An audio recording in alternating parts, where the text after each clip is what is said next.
I deemed a term where naturopathic medicine is a bridge. It's the bridge between the wisdom of nature and the knowledge of science. So what that means is we have known for eons that garlic is good for us.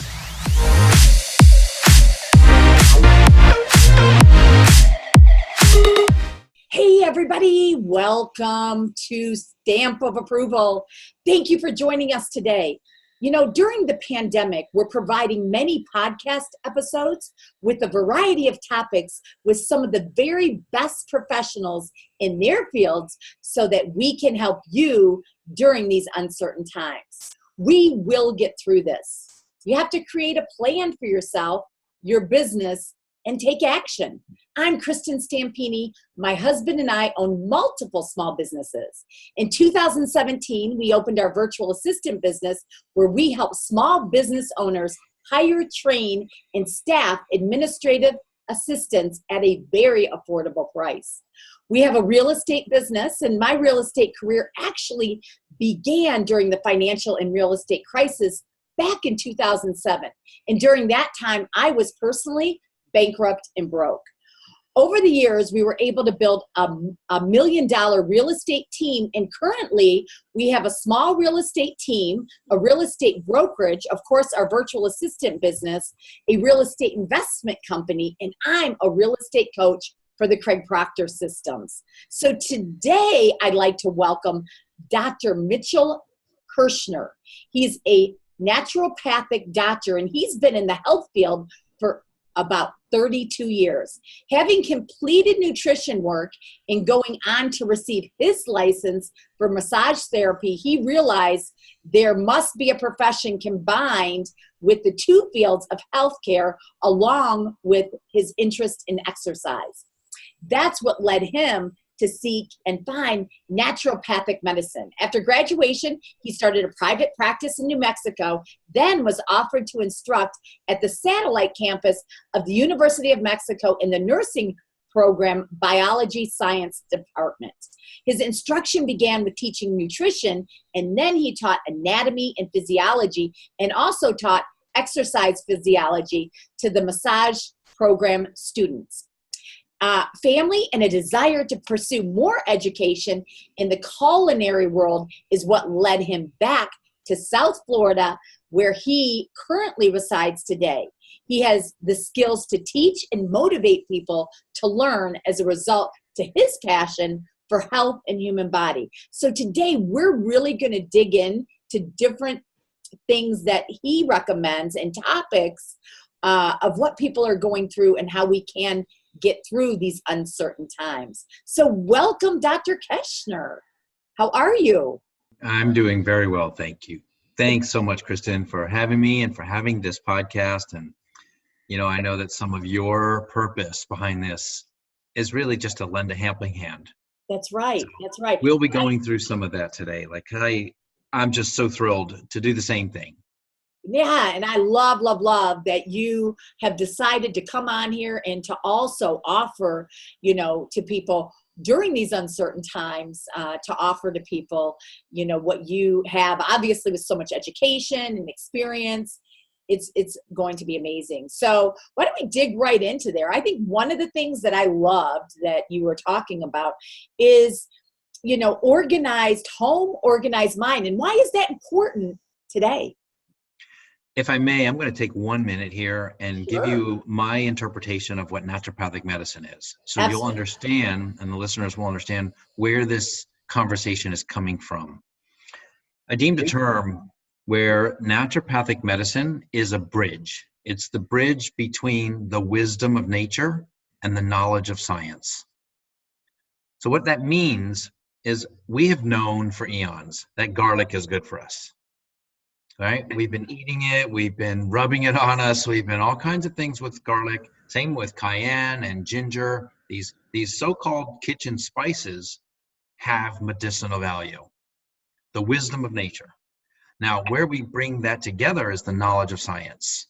Now I can tell you, based on our experience, based on our laboratory testing and results findings, that What garlic is good for you is that it's an anticoagulant. It can lower blood pressure. It can stimulate immune function. And I can even tell you how. There's so much data and research.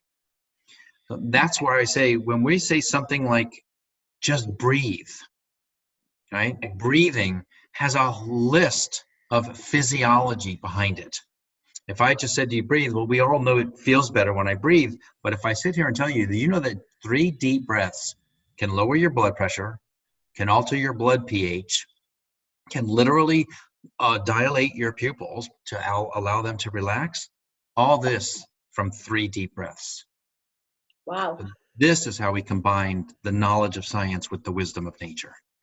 That's awesome. We talked about breathing on a couple different podcasts, but didn't get the knowledge right there that you just provided. And that's incredible. Just with 3 deep breaths doing that, right? Now, I'm telling you, if we were to take your blood pressure before we start, most people will be a little bit higher, depending on how stressed they are. 3 deep breaths and give it just a few minutes afterwards. I will show you and demonstrate time and time again, your blood pressure will come down. Now, when you're breathing, is there a certain way that you should breathe for this? Yes, there is what we call chest breathing, and then we call diaphragm breathing. Both are good. Breathing is always good, right? What we have found with research, actually, that when people get stressed out, they do what we call shallow chest breathing. It's like your lung, you have 3 lobes on the right side and 2 lobes on the left to make room for the heart. If you just, that's shallow chest breathing, you're not filling the lobes in the bottom part of the lung. Now, given this particular virus, it has a propensity for the lungs. It's a respiratory illness. One of the things we know is that it doesn't do great in a high aerobic situation or a high oxygen situation.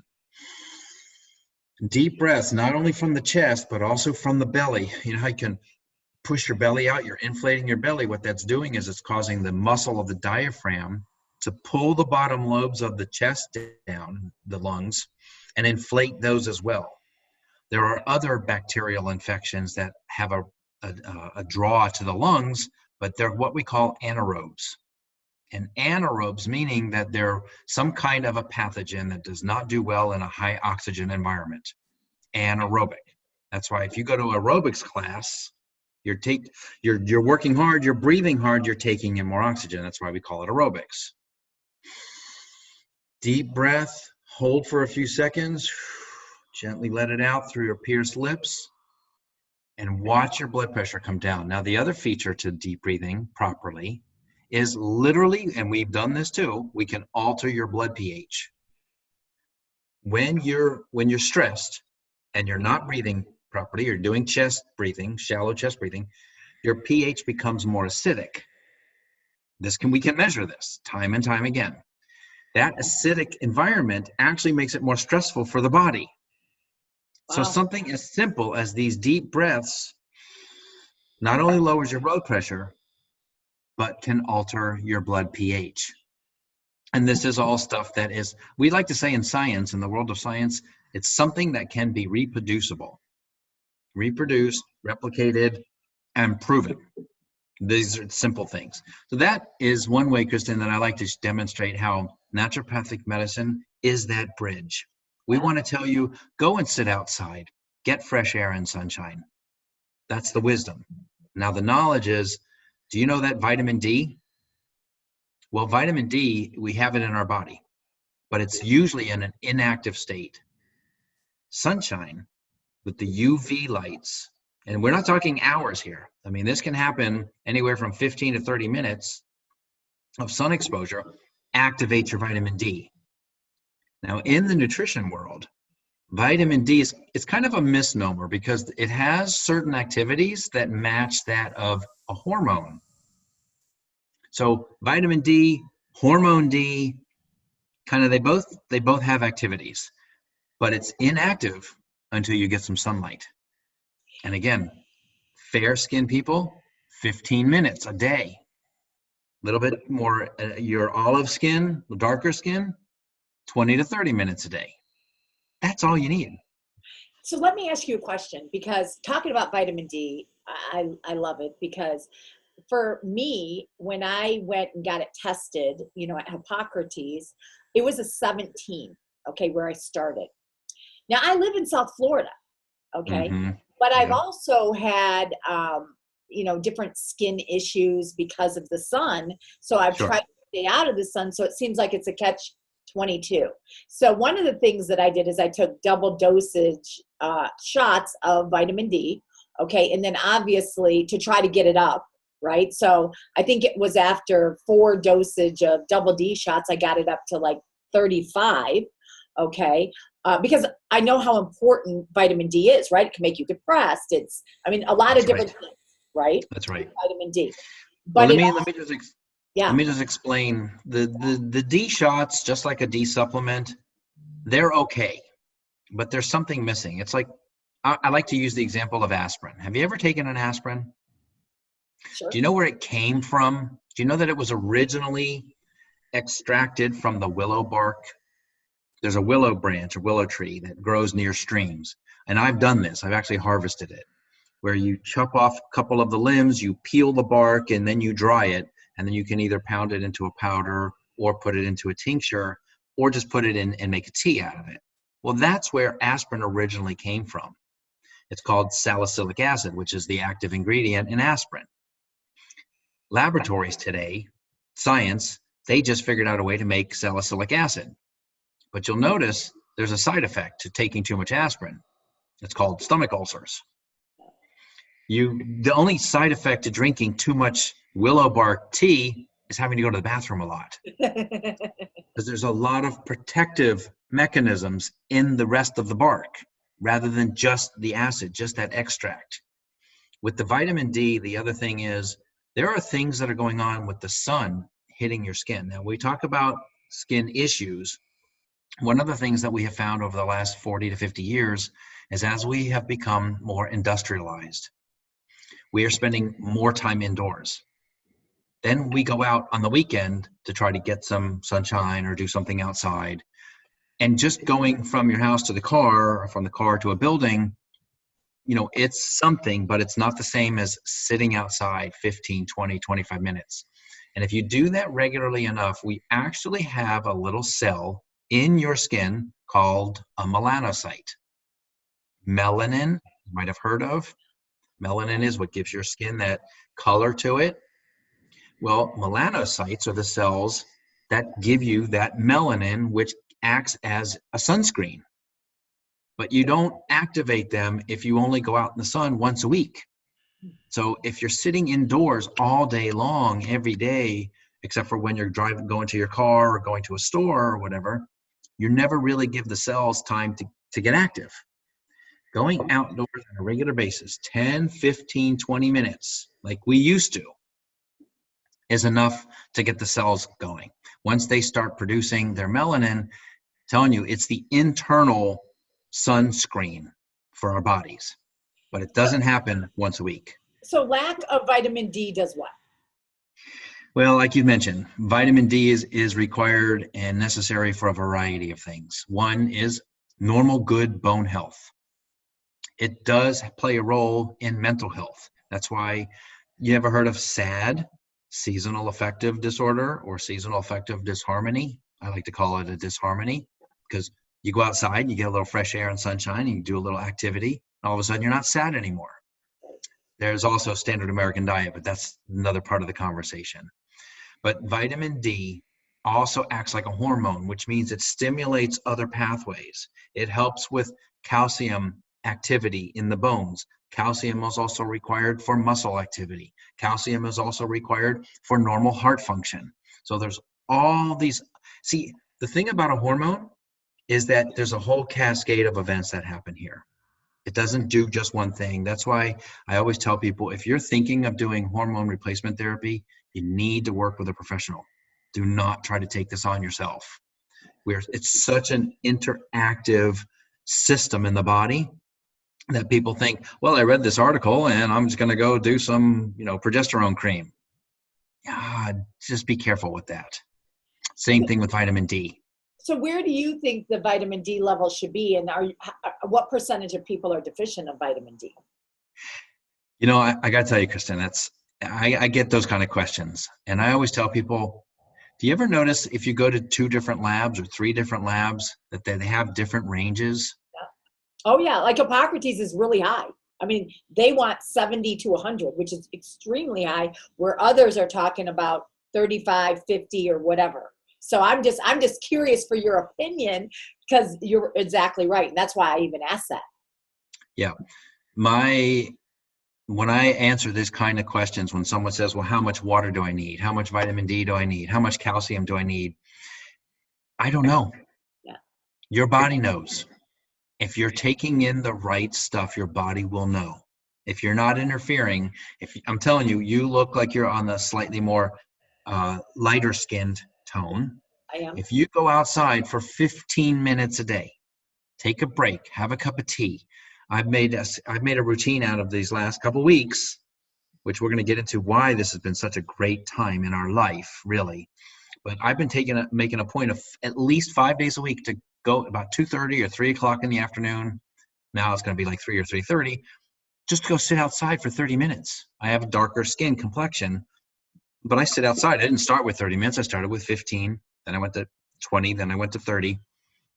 And I just turn on my phone on mute, but I turn on the alarm. And I just sit and let the quiet. I breathe. I relax. How many people do we know have a computer? It's about everybody. Right? Now, we push this little button on the computer that says refresh, reboot. What we need to do is understand that our bodies need the same kind of thing, and not just once in a while. We need the reset, the reboot, the refresh. That's that 15 or 20 minutes of sitting outside, doing some breathing, sipping some water, some tea or some lemon water, whatever, and taking in fresh air and sunshine. Those are 2 of the tenets that will get you healthy. When you ask how much vitamin D do you need, I don't know. Your body will respond. You'll be able to tell. Your body will respond. Your body will know.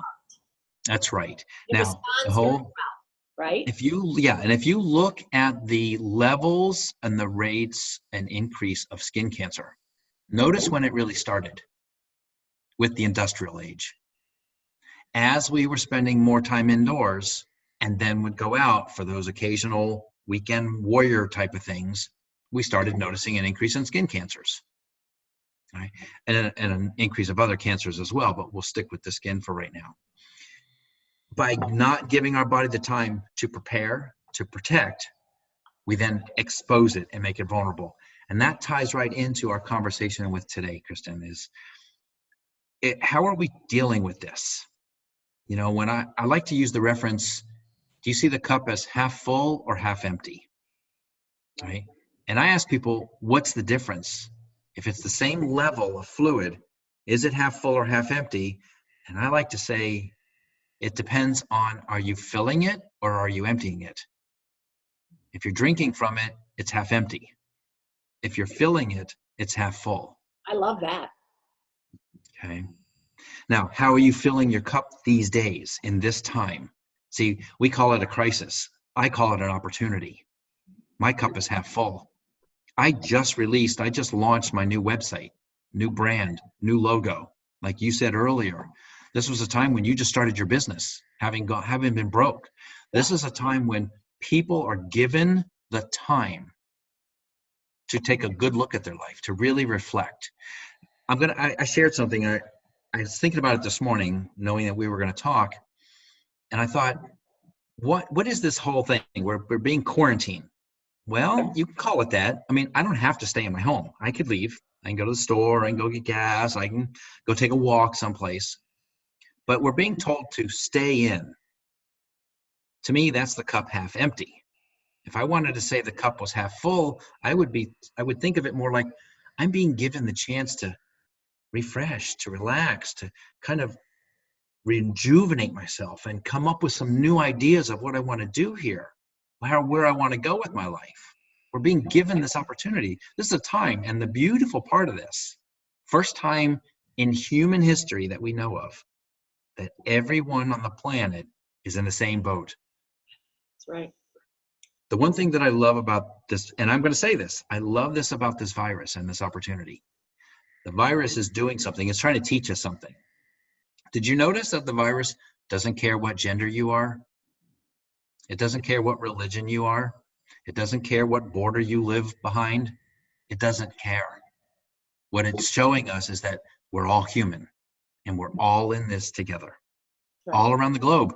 This is I refer to this time as a global event of transformation. This is a time when we have an opportunity to find peace with each other. I understand things like wars and things like that are kind of subsided for a little while. Fighting has dropped. Some domestic challenges are there because people are starting to get used to having someone around all the time, but this is a real opportunity for us to find that peace inside. So this isn't like you're stuck inside. This is the opportunity to go inside. Get to know who you are. And Find I that. totally agree with you, but there's so many people that it's even hard for them to get out of bed. Sure. And it's hard because, number one, they don't have it, fortunately the stimulus checks just came out. Unemployment, I know, is still backed up. Some people, a little bit of people are seeing that. We have, I don't even know right now, but we could have up to 47 million unemployed. Okay. Up to 47. So that's like 30%, right? 30% of our country. Anyways, so what helping those people not be too hard on themselves, right? Yep. Just do little things. Yes. And let's put something in perspective. We're talking about this has been going on for a month. Yeah. How long did the Depression go on? Yeah. How long did wars go on? We had World War I, World War II, Vietnam War. These things went on for years. Right. We're talking 1 month here. That's 1 month. We're making this out to be doomsday. Right. And all I'm saying is put a little perspective in here, right? Look, I'm not taking away from anybody. I've lost clients. Some people said, I just can't do this right now. I'm going, this is the time you actually need it. But okay, take care of yourself. Call me when you're ready. But put it in perspective. It's 1 month. Now it may go on, maybe one more. It'll start to level off. Things will begin to return. People will go back to work because our society is not going to stop from this. We're just taking a pause. That's right. So again, the mindset of, oh my God, a third of the population's out of work. No, we're just taking a break. Don't go there. Because when the restaurants open, they're going to need people to work there. When the bars open, well, some of the bars are already open, but when other stores are open, they're going to need people to go back to work. All of this is going to happen within the next month. Well, and the thing is, and that's perfect what you're saying, because most of us have been affected. Okay, obviously, absolutely. A few, Amazon, grocery stores have not. Okay, sure. But most of us have been affected, and some of us a lot more than others. Correct. But the thing is your mind is so important that you actually change your state of mind, and it can happen like that. Okay. Exactly. And the thing is I'm like you, and there's a lot of opportunity now. So I'm reflecting on myself. Also, there's a lot of opportunity. I've been able to slow down and breathe and change things in my business. I've been able to adjust things to make it better. Okay. But I also am very optimistic. And, even if don't be too hard on yourself during these times, but get up, put on some makeup or what makes you feel good, take a shower, take a walk. Like Dr. Mitchell was saying, just be outside for 30 minutes. Now, I don't know if you saw, but the Midwest got snow, right? Yes, I saw. But just getting out. So what? Put on an extra layer of clothes. Right. Go for a walk. Yes. All right. I'm going to give you a little example of what a day could look like. And this is generalized, right? So in the morning, almost every morning, I have about an hour and a half routine where I wake up, I do a little quiet breathing, get my day started. I begin to think about what's positive. What do I have to be grateful for? 15 minutes, 10, 15 minutes, right? Then I get up, wash my face, drink a cup of water. Then I go in the room and I do some stretching, some yoga. Because I really feel it's really important to have your body be active and limber, especially because we're doing so much sitting. And that usually takes me somewhere between 20 and 30 minutes. If I'm feeling really motivated, I throw in a couple sit-ups and push-ups. Depends on the day, right? Then I get up and I make a cup of tea and I go back and I do some reading for about 20 or 30 minutes. Something to fill my mind. Because you're right, Kristin. Probably the most important thing right now isn't what food you're eating. That's important, but not the most important. What's most important is, what are your thoughts? What are you feeding this, your mind? Because if you're feeding it fear, you're going to get fear. That's right. There's an old parable, a Native American parable, where the grandchild asked grandpa about, how do I deal with these thoughts in my head? And grandpa said, you have two wolves in your head. The evil wolf that wants to destroy everything, and the good wolf that wants to make your life better. And they're in a fight. And the grandson said, well, Grandpa, which one wins? And the grandfather said, the one you feed. Yeah. If you feed the good wolf, if you feed the good thoughts, if you feed good actions and get up. I recently met a woman, 100 years old. I happened to be there. I was outside. She was walking her dog. She had just gotten a dog 9 months prior, at 100 years old. And she looked very well dressed for herself. And I said, well, do you dress like this all the time? She goes, every day. I get up, I clean myself, I put on my clothes, I put on my makeup every day. I said, that's incentive. That's inspiration. So feed your mind, feed your body, right? So that's what I do in my morning. Then I go and I do some of my work. I'm working on a couple of projects. Then in my afternoon, I'm telling you, every day, almost 2:30, 3 o'clock, whatever, go sit outside, just refresh, take this time. Do you know that for the first time since where I'm living, I'm like really hearing the birds? I'm hearing calm. It feels calm, not like this crazy running around, because that really tends to work on your body, physiology, your immunity, your cardiovascular system. All of these are affected by this constant running that we've been doing. That's right. We're taking a break here. Doesn't mean stop. Don't misunderstand. Doesn't mean stop what you're doing. It just means slow down a little bit. There's a saying by somebody that I work with. He says, slow down to go fast. Yeah. Take this time to slow down to figure out, what can I do with this opportunity that we're given? What can I create? Is there a book in you? Is there a movie in you? Are there paintings that you've been wanting to do? Because one thing I can tell you, Kristin, this is an opportunity to get off of what we call someday island. Called Someday Island. Someday I'll get to that book. Someday I'll paint that next picture. We all have that. We all did, right? We get so busy with trying to make it. Yeah. We're forgetting the most important thing is live it. Yeah. Right? So get off Someday Island, pick up that book. One thing you might want to do, which is a great opportunity, is your environment also leads to a clear mind. If there's too much stuff around, you don't realize it, but subconsciously, your mind takes in all that information. So I challenge your listeners, take an opportunity to really clear an area in their house, like really clear, have minimal there, and just sit with that for a little bit and see how that feels.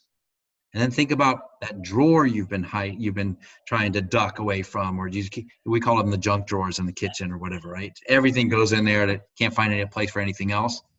Get rid of it. Clear these kind of things out. I would also suggest one of the other things to do, which is not only good for your brain, for your activities, right? But it also ends up being beneficial, is make a list of all the projects around your house that you've been putting off, probably for the last couple of years. I got a screen that's got a tear in it. I've got windows that probably I'd be able to see better if I just cleaned them. Like, make this whole list and then go through the list and do them, check them off. And I would even suggest, let's say you make your list and say, I'm going to do these on Tuesday. I'm going to do this on Wednesday. So it's kind of like your job. You're putting yourself to work improving your own life. Does it get any better? That's right. That's right. That's great. And what about inter-family communication? Look, as many people are beginning to realize, we have a lot more families sticking around a lot more these days, right? I want to clarify something first. One, there's a huge difference between talking and communicating. Okay? Talking are just words. You're just telling the weather. You're telling what's obvious. That's talking. Communicating has to do with what you're really thinking, what you're really feeling. It's that bridge between your heart and your mind, your heart and your brain. That's communicating. Allowing someone to communicate, allowing kids to tell you what they're really feeling. That's interfamily communication. Letting them speak their word, letting them speak their mind, not telling them exactly what they have to do every single minute of every single day because you're not used to having them around. Yeah. Then the flip side, having your kids understand that, look, you're not used to this either. Let's talk. And sometimes mommy or daddy, I want to change the term here. We've been using the term social distancing. I think we're moving into physical distancing. It's okay to be social, even during this. Having a little physical distance right now is just a safety measure, right? Same thing in the home. There are times when you need some physical distancing, and it's okay to not feel guilty about saying, I need a break. I need to go in the other room, and I ask you to not bother me for the next 15 minutes. Literally, and put a time limit on it. So that way they understand mommy needs a break or daddy needs a break, and I can ask them the question I need to ask them in 15 minutes or 20 minutes. So the interaction, communication between families, you got to talk with each other. And you got to tell everybody what's going on, and parents need to let their children talk, and they need to let them express themselves. There's a way of expressing that gives somebody the freedom to really be who they are. And I'm telling you, it makes life a lot easier. Well, and the other things that are so stressful today, for so many people is, number one is obviously so many people possibly out of work. Another thing is they could be with, if you have significant other or husband or a wife or whatever at home together, and both of you may be out of work, or one may be working, or both may be working. So that's a new norm, right? Yep. And then also you've got your kids home, right? That you're not used to all the time. Right. And you're trying to get them, either you're homeschooling them yourself or the schools are doing Zoom meeting. So all of that together, what do you say about all of that? Like, what can people do? Yeah. First of all, let's come back to, and I'm going to just use it because it's a simple analogy. Is the cup half full or half empty? What's your perspective? How are you looking at things? Yes, you may be out of work right now, but think about this. Are you spending as much than you're usually spending? Are you going to stores and buying things that you may or may not really be needing, right? So there's been a look at, I've seen a couple of reports talking about people are not spending. So you're not making, but you're not spending. So you're kind of almost in the same place. You're not driving around as much, so you're not spending on gas. Chances are your car's not breaking down because you're not using it as much, right? I mean, I went to the store the other day and I walked. It's a quarter of a mile. I went to one place, went to the other. By the time I came back, it was almost a mile, but I walked. So all of a sudden, my car hasn't been turned on for 2 days. I haven't burned 1 ounce of gas or oil or anything else. That's number one. Number two, if you're not eating out, because you're still eating, but making food at home is somewhere between 1/4 and 1/3 the cost of eating out, depending on where you eat. Right? If you know a couple of little tricks of how to eat with a budget in mind, right? So if I go out to eat, and I know this because I know that restaurants, I've worked in a number of them, they have to charge about 30 to 40% over what it costs them to make. That means you're paying that. Now, if you're not paying that, if you're not eating out, then you're saving that money. So you go to the store, I buy a dozen eggs for $3, let's say. I can make 3 or 4 meals out of that with an onion and a little kale. If I go out to breakfast, I'm going to spend $9, $10, $11, $12. Right. So I just spent $3 for a dozen eggs. So that's 3 or 4 meals or 5 meals out of that. I just saved $50 not going out to breakfast. Okay, Right. cup of coffee. Where can you go for a quality coffee today that's not going to cost you $3, $4, $5, $6? You make it at home, it's 75 cents. Same quality, just that you have to make it, not somebody else. Right? So there's that balance of scale of spending and not spending. So when you put that in perspective, that first of all, it's been a month. This is already starting to turn around, and it's just money you haven't spent. So you still have those resources, hopefully. Now, this is also an opportunity to do some budgeting, to learn how to do some savings. I call them the jar system. I got this from one of my seminars, where you're going to put certain amount of money in this jar. This one's for savings. Certain amount of money in this jar. This one's for your vacation. Certain amount of money in this jar for tithing. Certain amount of money in this jar for your education. And when you start doing these kind of things, you realize maybe I'm not in as bad a shape as I thought. That's right. See, so the big thing here, Kristin, please, if nothing else comes across today's talk, which I hope a lot does, stop watching so much news. Yes. Stop listening to so many of the reports, because you'll notice they're all negative. Almost 99% of them are negative. Their numbers don't coincide with what's really going on. We live here in South Florida. Do you know that in Florida, there have been less than 600 deaths from this? That's right. Now, in a state of 20 million people, 600 deaths from something like this is a drop in the bucket. It's not a drop in the bucket to those people, but it's a drop in the bucket from the statistic standpoint.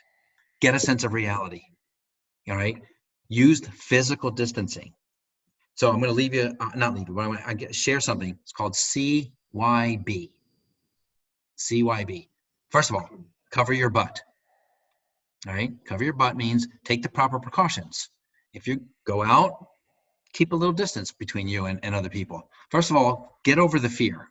You don't just spread it by looking at somebody. You don't spread it by being within an arm's distance of them, unless they cough, sneeze, or touch you, and it's been on them as well. All right. So just being around other human beings doesn't mean you're transferring a disease. There has to be fluid exchange. So if you keep a little distance, you keep the fluids away. Okay. Not a problem. Cover your butt. Protect yourself. Cover your brain. In other words, be careful who you're listening to and what you're listening to. Don't let those thoughts enter here, because in amongst all the other fear that's going on and all the other stories and all the other statistics, it's just messing you up. It's not helping.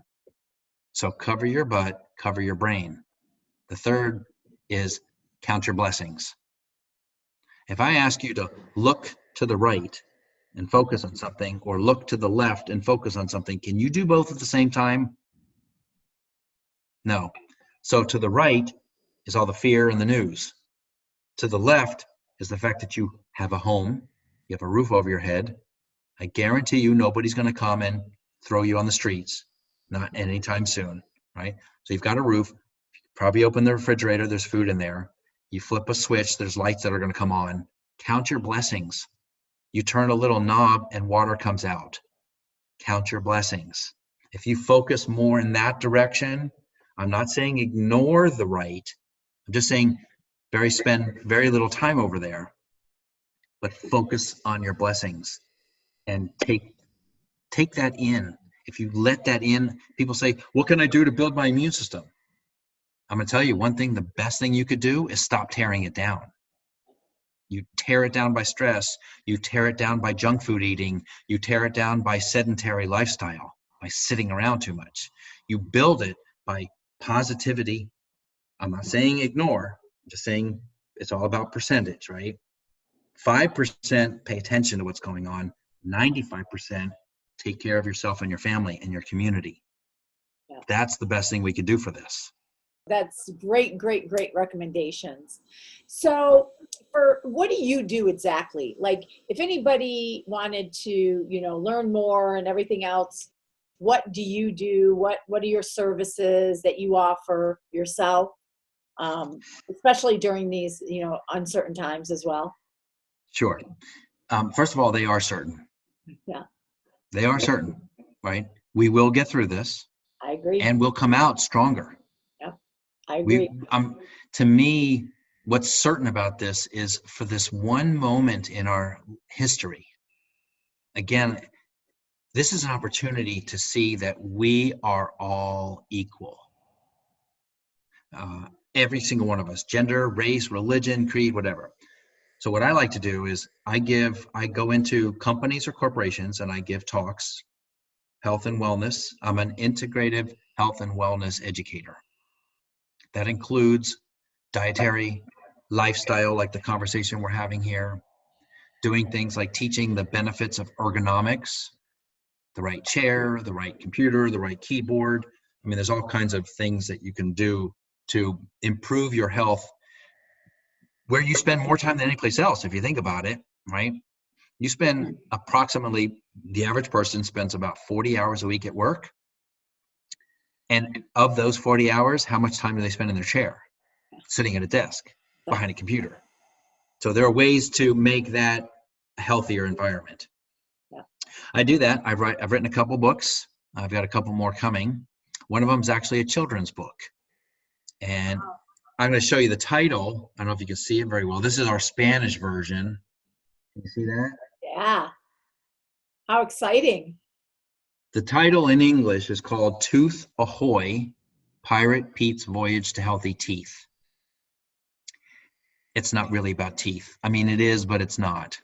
It's really about trying to understand that we can have an impact on the rates of childhood obesity and diabetes by doing some things a little differently. This time right now is that opportunity. So I've written that book. I've also written a book, which I'm redoing right now, just to bring it a little bit up to date. It's called Staying Healthy While at Your Computer. Tips and techniques for preventing computer-related injuries. Wow. Something as simple, right? Yeah. Keyboards. Do you know that keyboards cause your hands to be in an unnatural state, an unnatural position? They should be more like this. Can you see the hands okay? Yeah. But most keyboards cause you to what's called pronate your hands or laterally bend your wrists out. And what that does is it puts strain on the carpal tunnel area of the wrist because of that bent position. By putting it in its more natural position and elevating your wrist a little bit, you can cut down and possibly even prevent carpal tunnel syndrome. Wow. That's Simple awesome. little things. So I do that. Like I said, I give corporate and company talks. And I'm also with the new website, which is drmitchellkershner.com. And what's on there, there are programs people will be able to get involved with, and they can be able to institute. I'm writing a program right now on a naturopathic approach to sugar detox. Nice.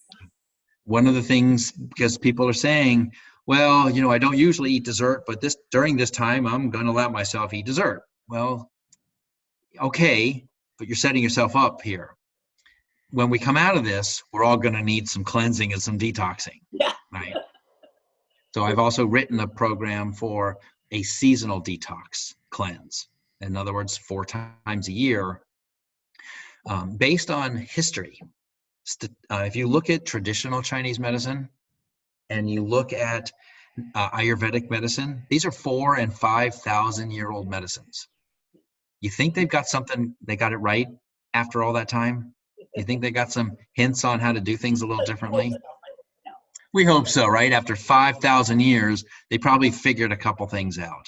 That's right. Well, what I've done is I combined those philosophies with a form of healthcare that's even older than that, called Mother Nature. There's a reason for the season. There's a season for each lifetime, right? So there's a reason that there's a winter squash and a summer squash. The nutritional ingredients in those 2 different squashes, even though they're both squash or they're cousins, they have different nutrients. And there's a reason for the ones that you eat in the winter because they do different things in your body than the ones you eat in the summer. So my programs gear a lot towards helping you get back in balance with that. Wow, that's awesome. So the best way to reach out to you, they just can go through your website, right? And Yes, that's Dr. Mitchell, and we'll leave the information below. So you guys will have the website and you can reach out through there, correct? Yes, yes. And Dr. Mitchell, ND, naturopathic doctor or nature doctor. That's how I'm found. It can be found on Facebook or Instagram. But Kristin, all I want to say in closing to your listeners is this is a good time to take care of ourselves and take care of each other. This is a good time to remember our families. I mean, our elders. I like to call them elders, not the old ones, right? These are the people who carved the path for us to be here today. It's time that we reach out to them. I had my first Zoom with my dad and his girlfriend and my sister up in New York. We were all on the Zoom together. We were all on this, we were able to communicate in a way together and see each other. I mean, this time is also a time where we're bringing families together. Yeah. So don't forget our elders. Don't forget those people in your life. That's right. Well, thank you to my listeners, and thank you, everybody, and thank you, Dr. Mitchell. It was awesome having you today. And have a great day, everybody. Thanks.